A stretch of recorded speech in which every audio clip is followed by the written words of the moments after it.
within a Ludo, they get really excited about it. And then sometimes it's like, oh, we want everything in there to train them on everything. And you have to Yes. hold back just a little bit, right? You don't want to overwhelm your audience. But I'm glad to hear that you got your superintendent logged in. And it's always fun to see what leaders are more competitive than others and get their schools Mhm. going, which brings me to the next topic.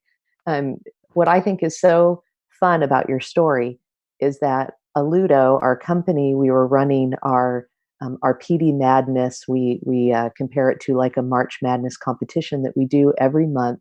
We do it nationwide with all of our schools. It's our third year running now, and so districts that have been licensed with us for a couple years now look forward to that month. Their teachers get excited around it because they get to compete school to school. And it's always based on the number of activities that were completed. So at Rio Rancho, you launched mid March. Like many districts, the first part of March, because the pandemic was a very quiet time. People were trying to organize, figure out what they were going to do. Some districts jumped right in and were already using a Ludo, but some they kind of took a pause. And Right. with Rio Rancho, we decided, okay, instead of launching in June, let's fast forward it. And we got it ready. And we just launched a couple levels, but a lot of good, meaningful content on Google Classroom, as you mentioned, pedagogy, and some other topics. And we launched it to your teachers. Unbeknownst to them, we had this competition going. And so many districts promoted this PD Madness competition because they were used to it, they knew of it. You guys were so busy in the thick of everything that you were doing that you just proceeded as a regular launch and distributed it, announced it to your teachers. Um, Mhm. you guys, you guys did an amazing job. You not only had so many schools within your district come on board, but one of your schools actually won the competition, which I think is great. Oh, So awesome. they were the number one school. They did, I think, nearly 1,500 hours of professional development with 100 teachers. So Wow. pretty exciting. So the topic I'm leaning to now is engagement. Um, Mhm. if you look at your numbers, I just pulled some statistics.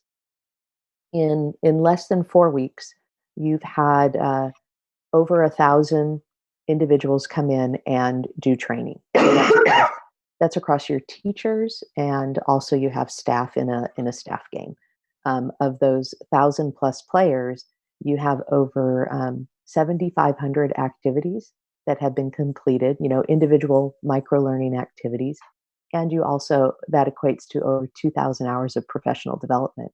So, how does that Wow. kind of engagement, over 1,000 people within your district and 2,000 hours of PD within a month, compare to how maybe you've delivered it before, and just how people engage? I think that no, that's amazing. That's great. I think that it can't. It's blowing all my statistics out of the water for sure for our one to one. I will tell you, it's very difficult because teachers are busy and they can't come before and after school. They can't come, so now they can do their professional learning in their PJs on the couch and they get to earn points. And I have to tell you that I haven't done any incentive whatsoever with our district. I've done nothing. I sent it out and said it's open. Please go here to learn stuff. I've gotten a few that I've had one person out of 2,000 ask me, "Is this required, Terri?" And I think that's pretty good. It says a lot for my district that they just jumped on board and started learning on their own. I'm very proud of them. I haven't got a lot of positive feedback, a lot of a little bit of misunderstanding. I do have some that did every single activity, which that's cool. Yes. But Yes. they didn't have to because you can skip around in the Ludo. But that's very few. They just and few of them did it because they wanted more points because they're very competitive and they want to win. Um, but I haven't given them any incentive. I didn't know about the March thing. I had no idea. I've been too busy to even talk to you. But that's fantastic. I think that the statistics of that many people learning, we cannot do that one to one in any district. It's not possible. It's not possible to reach that many hours of professional learning in addition to the IEPs, the parent phone calls, everything else that a teacher has on their plate. I think that it's important to offer other ways for them to grow. I also don't think it would have been as much success. It would have had some success if we didn't launch it during this pandemic. I will tell you that I think that because they were home and they weren't having to deal with kids and parents and all those things, I think that increased our numbers. And I'm just being really honest. I do believe that we probably would have had a good rollout, but probably not this good. And because some people will take it upon themselves to learn, and sometimes people do it because it's a necessity. And right now, we are doing online learning with our staff. You have to use Google Classroom, you have to use Screencastify, you have to use these things. And so our teachers, they have to learn it. And so part of it is because it's mandatory, not the training, but the use of these tools. And that, to me, always increases professional learning. Is once it becomes mandatory, then they find a way to learn about it. But they're having fun. That's the point. They're having fun. They're learning. They don't feel like it's a chore, and that's the good part too. Because the other, they don't like watching videos, but they're doing a good job of these. So I'm impressed with their. It's impressive, actually. It really is. It's very impressive. I mean, and I agree with you that the situation at hand has obviously encouraged learners to learn in a different way. So if you can't go to an in-person professional development, this is what you have for professional learning. So I absolutely agree that I'm sure your launch numbers, statistics, and what have you are much better, given that they have that opportunity to learn now. They have potentially more time on their hands and what have you.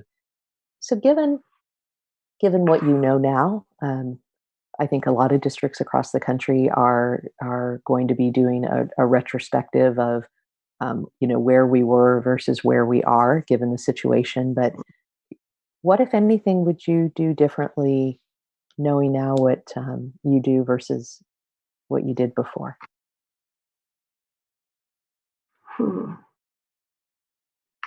That's a hard one because I actually think it's been fairly successful. I think that I might have spent a little more, if I would have had a little bit more time, I would have added a few more Rio Rancho Public Schools specific training, would have had that ready. But since we launched it so quickly, there just wasn't time for me to modify what different things work.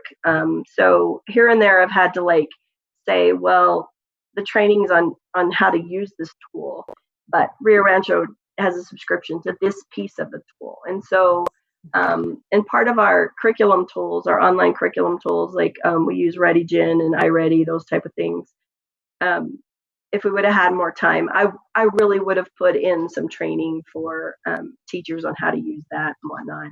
iStation is a big one that's happening now.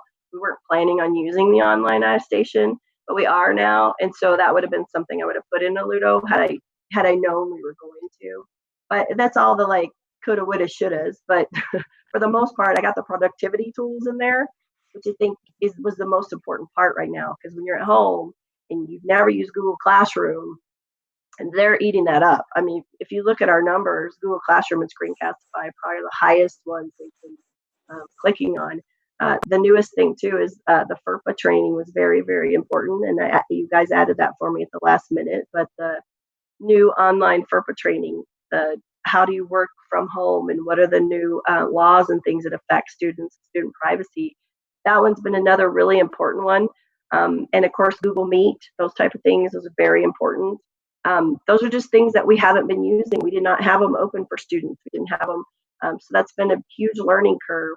And having a Ludo and saying, hey guys, if you want to learn more about Google Meet, go here, has been really helpful. And then we follow up with, now here's the district rules and regulations. And had I had time, I would have put that in to a Ludo. But since we haven't had time to breathe yet, that hasn't happened. So we will someday. Yeah, absolutely. And with the use of the tool, you've got the flexibility to add additional content whenever we have a chance to get together and review that, for sure. You brought up a really good point there in that when it comes to the FERPA guidelines, I mean, things are shifting and changing every day. And I think they're going to continue to. with the situation at hand, it's really unclear as to when stay-at-home orders and